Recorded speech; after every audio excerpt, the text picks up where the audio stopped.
Bonjour tout le monde, c'est Gorgul, j'espère que vous allez bien. On attaque une nouvelle vidéo, j'en ai marre de toujours dire la même chose, mais c'est pas grave. Aujourd'hui c'est compte rendu vide-grenier, celui-ci il a 3 semaines je crois. On aura aussi les jeux auxquels j'ai joué, il y en a pas mal ces derniers temps. Et on commence par contre avec une rencontre IRL que je fais avec un abonné. De temps en temps sur ma page Facebook, enfin je l'ai fait qu'une seule fois.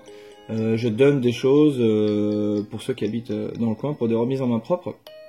Et il se trouve que j'ai un abonné qui est venu avec sa maman. Alors comme il n'habitait pas à côté, à la base je donnais une sacoche PS1 avec des stickers pour la PS4. Et comme il habitait quand même pas à côté, j'ai rajouté 2 jeux PS1, voilà. Donc il est venu un midi. Et c'était super sympa de faire, c'était ma première rencontre IRL avec un abonné en vrai. Donc il m'a fait un petit dessin. Voilà, Gorgul avec 2 petits Megaman. Et il m'a écrit un petit mot. Alors, salut Gorgul, voici un dessin pour te remercier en espérant qu'il te plaît. Ceci est une œuvre d'art, lol. Encore merci, à plus Greg. Donc c'est Greg et Grégoire qui est venu. PS, désolé pour les fautes d'orthographe et pour mon écriture. Voilà. Donc Greg, merci beaucoup. En tout cas, c'était vraiment sympa de te rencontrer. On va enlever la pub. On a discuté un peu avec sa maman aussi pour la rassurer sur certains trucs, hein, puisque voilà, c'était un petit jeune, notre Greg. Et puis voilà, en plus il me suit souvent sur les lives que je fais en ce moment, donc c'est vraiment sympa. Merci encore Greg, et puis je te dis à bientôt. Voilà, on va attaquer le vide-grenier, donc c'est parti. Avec, on va commencer par le premier. Il y avait 2 vide-greniers, il y en avait un petit, moyen et un énormissime, le plus grand vide-grenier quasiment que j'ai jamais fait. 1000 exposants annoncés et il y avait, je pense, pas loin de 1000 exposants en réel. Donc on commence avec ceci. Je me souviens même plus, G-Con 2 je crois. Donc c'est un pistolet pour la PS2 que j'ai déjà, mais ce qui est intéressant sur celui-ci, donc je l'ai eu pour 1 ou 2 euros. Franchement je l'ai eu pour rien du tout. Ce qui est intéressant sur celui-ci, j'aurais dû le démêler avant, bon c'est pas grave, je vais pas le démêler. C'est ce câble-ci là. Parce que ce câble-là, il est un peu chiant à trouver et c'est celui qui permet de brancher les 2 G-Con pour jouer à 2 sur la PlayStation. Voilà, et on ne trouve pas forcément partout. En général, on a juste le gun avec le câble d'origine. Voilà, donc celui-ci est très important pour jouer à 2. Hop. Ensuite, on attaque avec... allez, tout de suite, ce qu'il y avait sur ce premier vide-grenier. J'avais pas fait beaucoup de trouvailles, mais une vraiment sympathique. On va baisser ça. Donc il s'agit d'une série, de l'intégrale d'une série. Donc je la vois posée sur la table, j'y suis vraiment allé tôt à celui-ci, donc les gens exposés vraiment arrivaient seulement. Je vois une personne qui est déjà dessus, qui regarde les coffrets. Donc j'attends, hein, tel un vautour attendant sa carcasse pendant que le lion se régale. Donc j'attends, donc je vois qu'il regarde. Il demande au vendeur combien il vend la série intégrale, donc il y a 5 coffrets, 5 saisons. Le vendeur lui dit 10 euros. Et il repose 10 euros l'intégrale d'une saison, hein. Donc peu importe la saison, c'est quand même un prix très correct. Il repose le boîtier, la saison 1, et il s'en va. Donc là, le vautour arrive, je me précipite. J'arrive vers les coffrets, je fais semblant de regarder un peu alors que je savais très bien de quoi il s'agissait. Et là, je lui propose, donc je lui dis bonjour évidemment. Et je lui propose 8 euros évidemment, puisque pour 10 euros, l'autre personne avait refusé, donc c'était l'opportunité en plus de négocier. Et là il me dit oui, ok, pas de problème. Donc voilà, pour 8 euros, j'ai réussi à trouver l'intégrale de la saison 6 Feet Under, 6 pieds sous terre.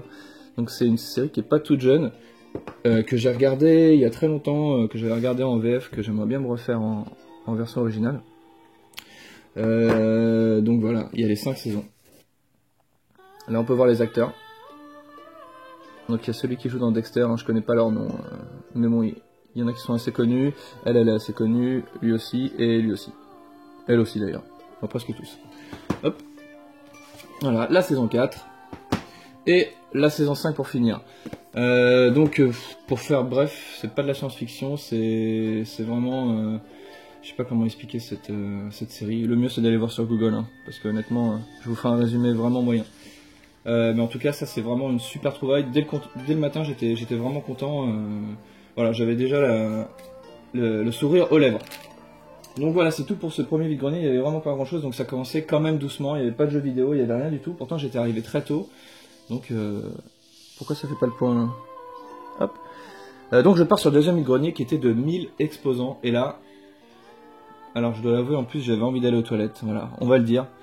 Et j'ai quand même fait, je suis resté 2 heures dans cette brocante, c'était un peu une torture, mais ça valait le coup, on va dire. Donc, hop, on va commencer tranquillement avec des DVD.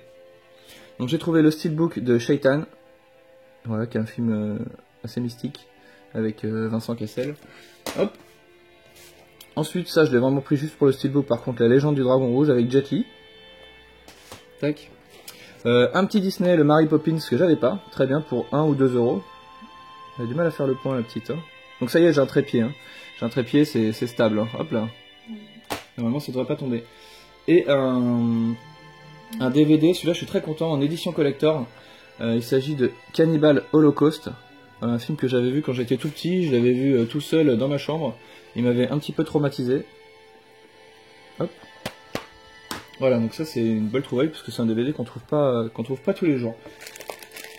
Ensuite j'arrive sur un stand, je vois un casque parce que j'étais en train de chercher un casque micro pour les lives. Bon au final il se trouve qu'il n'était pas compatible, mais c'est une dame qui je pense travaillait à Micromania. Du coup elle avait pas mal d'articles de PlayStation, etc. Des t-shirts aussi de jeux. Il y avait même le t-shirt de The Last of Us mais il n'y avait pas ma taille donc je ne l'ai pas pris. Mais par contre pour 1 euro, voilà ce que j'ai eu. Un stylo PlayStation. Allô. Bon c'est pas grave, un stylo PlayStation, on le voit à peu près. Un espèce de ruban, voilà pour mettre les clés, enfin autour du cou, PlayStation également. Et un carnet de notes PS4. Voilà, ça c'est assez cool, même si je sais pas trop ce que je vais en faire encore. Voilà, un petit carnet de notes comme ça. Les 3 articles pour 1 euro, donc c'était honnête. Hop. Ensuite, on a eu quelques jeux PSP. Ah, dis donc, elle a du mal avec le point aujourd'hui. Quelques jeux PSP avec Key of Heaven, voilà, que je connais pas du tout. Donc ils sont tous complets les jeux PSP. On a Pursuit Force Extreme Justice, ça c'est un très bon jeu de PSP. Et une petite compile, ça c'est plutôt cool. C'est quoi comme compile? C'est une Namco Museum, voilà, Battle Collection. Donc il y a pas mal de jeux. Par contre ça c'est une version promotionnelle. C'est quelqu'un qui avait que des jeux promotionnels. C'était le frère d'un mec qui bossait chez Micromania, enfin un truc comme ça. Voilà.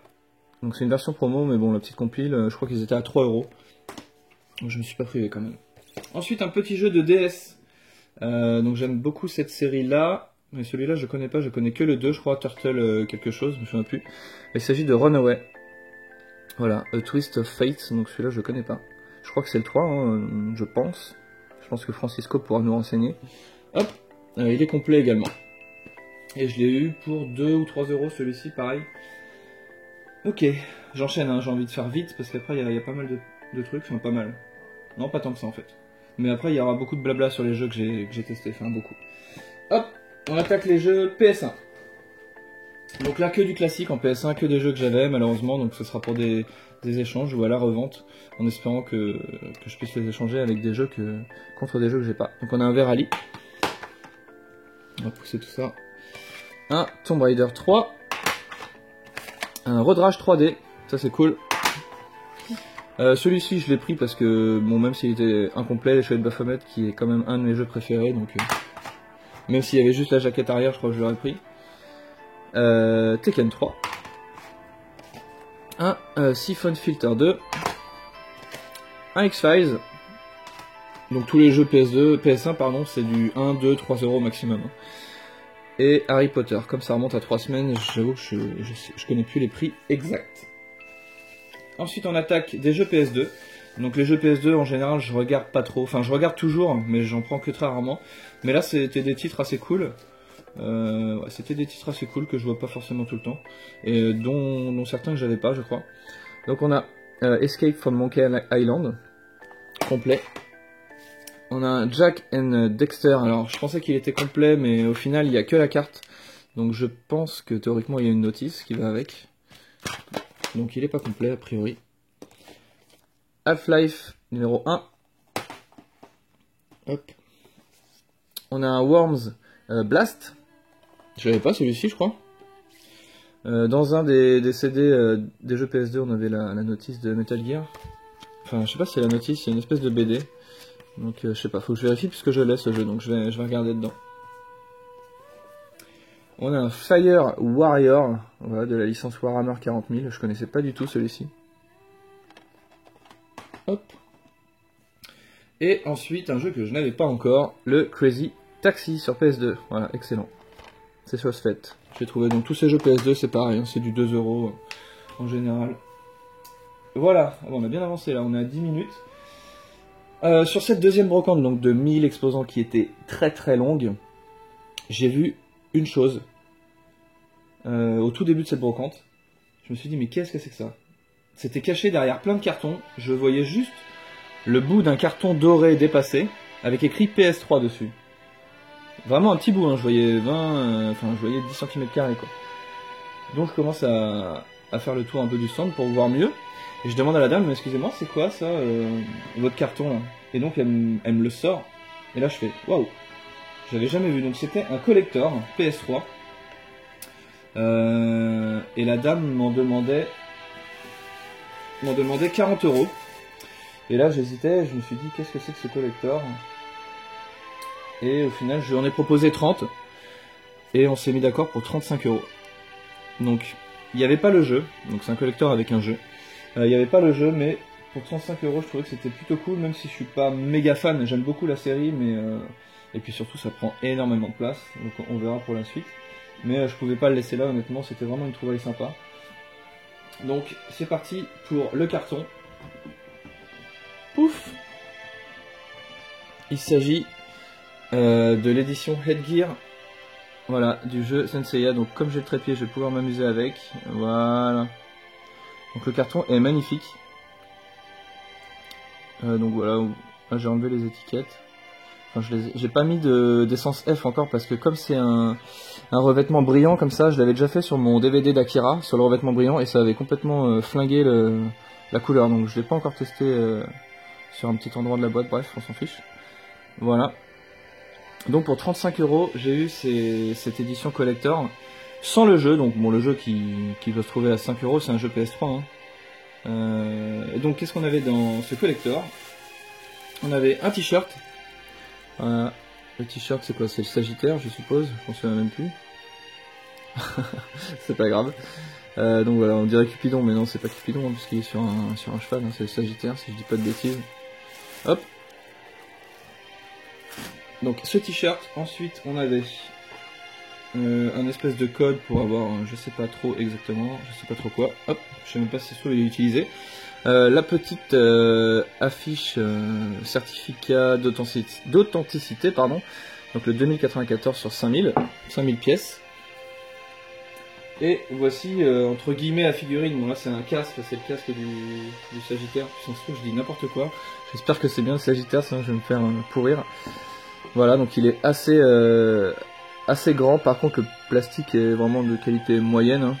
On le verra pas trop à l'image, mais voilà. Donc ça c'était quand même une trouvaille assez cool.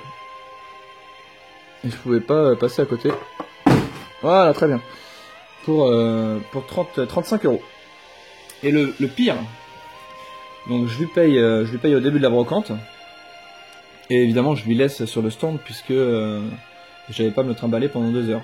Donc elle le met derrière, je lui demande de le recouvrir puisque vous savez on avait l'humidité du matin qui est bien agressive. Donc elle le couvre, elle le cache surtout. Et puis en revenant, donc il était 10h30, c'était la fin de la brocante, j'en pouvais plus, franchement j'avais plus de jambes. Et je voulais aussi aller aux toilettes très rapidement. Et il se trouve qu'elle avait sorti entre temps, et je pense qu'elle venait de les sortir honnêtement. Elle avait sorti 3 jeux DS qu'elle avait mis mais juste devant le stand, hein. J'étais revenu pour récupérer ma boîte. Et là je vois les jeux DS, et j'en vois un et je me dis non c'est pas possible. Donc je prends les 3 dans ma main, en attendant qu'elle me donne mon colis, puisqu'il y avait du monde sur son stand. Et une fois qu'elle me voit, elle me dit ah, donc elle me prépare mon colis, et je lui demande excusez-moi, vos jeux DS, vous les faites combien? Elle me dit c'est 5 € le jeu DS. Je lui dis ok, et je lui demande si pour 3 €, elle me ferait les 3 à 12 €. Elle me dit ok. Elle me dit ok pour les 3 à 12 €. Donc c'est pas des versions françaises. Mais bon. Pour 12 €, donc voici ce qu'on avait. Donc c'est vrai qu'ils ont pris un petit peu l'humidité en plus. On a le Pokémon Gold Edition. qui était sûrement vendue avec la boîte cartonnée, je sais pas, parce que là on a, je crois que c'était celle qui était dans la boîte cartonnée. Donc c'est des versions américaines, si je dis pas de bêtises. Non, je dis des bêtises. Non, je dis pas de bêtises. Version américaine, donc je crois que ça passe sur la DS, hein. Francisco, toujours toi, si tu peux nous renseigner, mais je pense que oui. La version Platinum, voilà, complète également. Et le troisième jeu, qui est une version américaine qui passe donc, je pense, je vais me répéter, sur la DS. Et apparemment qui a les voix françaises, Yonzio me l'a quasiment confirmé. Donc sur le même stand, hein, avec le Headgear Edition, je trouve Chrono Trigger. Voilà, sur DS complet. Alors là, moi j'ai halluciné, déjà je savais même pas qu'il était... Enfin, je savais, j'avais entendu qu'il était sur DS, mais ça m'était complètement sorti de la tête. Pourquoi tu fais pas le point? Tac. Et là je le vois et j'étais super content, j'étais comme un dingue pour finir en beauté cette brocante. Et en plus je venais d'entendre le podcast sur la case rétro à propos de ce jeu, puisque moi j'y ai jamais joué. Et je le trouve en brocante, voilà. Donc ça c'est vraiment vraiment top. Tac. Voilà, le petit Chrono Trigger. Voilà, messieurs, dames. Je regarde autour de moi. C'est terminé pour les trouvailles en vide-grenier. On est à 16 minutes. On va terminer tranquillement par des petits tests que j'ai fait avec l'ami Yonzio sur des jeux Mega Drive. À commencer par Zéro Tolérance, donc qui est un espèce de Doom-like que j'avais pas mal joué quand j'étais petit. Voilà, donc rien à dire de spécial, hormis que l'écran de shoot, en fait, il est tout petit. Vous voyez là, ça c'est un screenshot de votre écran.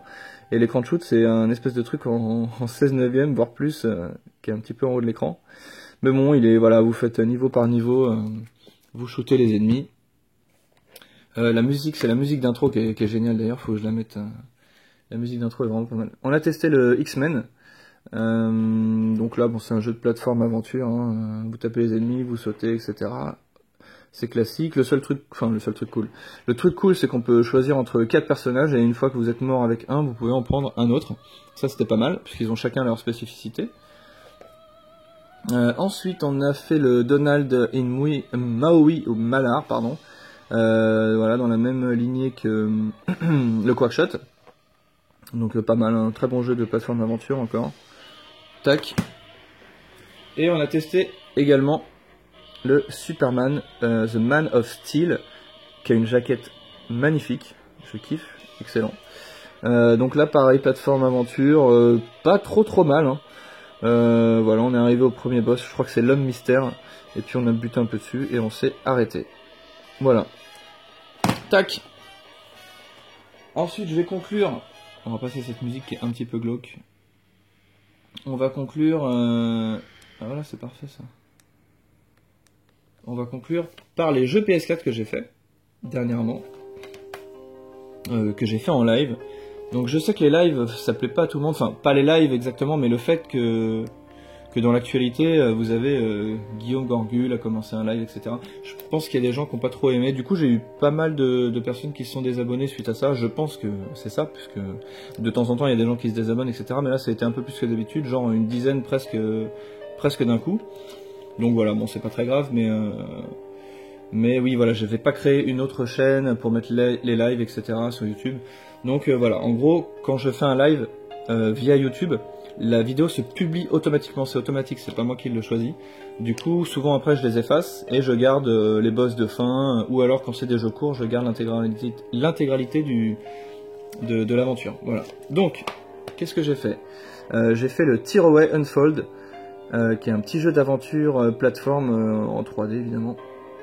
Enfin évidemment non, puisqu'il y a déjà en 2D. Super sympa. J'ai eu un petit peu la flemme de m'y mettre au début, j'avoue, parce que c'est l'univers, moi, qui, même si je trouve très joli, très poétique, les musiques sont vraiment cool, mais voilà, c'était pas trop mon style au niveau de l'univers, donc tout est fait en papier un peu plié, c'est très original. Par contre, le dernier monde, donc vous avez 18 petits niveaux, vous avez 18 niveaux répartis en 3 grands mondes, et le troisième monde, franchement, il est vraiment cool, c'est vraiment du pur plateforme quasiment, et j'ai vraiment apprécié, surtout les musiques. Les musiques qui sont très bien, mais qui sont pas assez présentes dans le jeu, c'est pareil, c'est vraiment à certains moments que vous les avez, et ça c'est bien dommage. Ok. Voilà pour ce petit Tearaway Unfold. donc qui est pas forcément évident à trouver en version originale, hein. Moi j'ai trouvé qu'une version promo. Donc voilà, celle-ci je vais la garder. Tous les jeux un peu chiants à trouver comme ça, je vais les garder plutôt que de les revendre pour les acheter plus tard moins cher. Et ensuite, grâce à notre ami Lovecraft que je salue, et qui me donne envie d'acheter des jeux à chaque fois, merci beaucoup, j'ai pris ce petit Brothers, qui est un jeu que j'ai adoré. Par contre là l'univers me parle complètement, hein, héroïque, fantasy, médiéval, fantastique plutôt. Vous incarnez deux frères, et le gameplay est super, franchement. Chaque joystick de la manette est un des frères que vous contrôlez, donc c'est complètement nouveau je trouvais. En tout cas moi j'avais pas vu ça dans un autre jeu, et du coup c'est super original. Le jeu est pas très dur en soi, ce qui est un peu dommage, ça aurait été bien avec une difficulté un tout petit peu plus accrue. Mais l'univers est génial, les musiques sont sublimes, vous avez la bande originale dans le CD, et vous avez même comment dire, les commentaires audio du jeu en bonus à la fin qui sont très intéressants, faits par le créateur de ce jeu.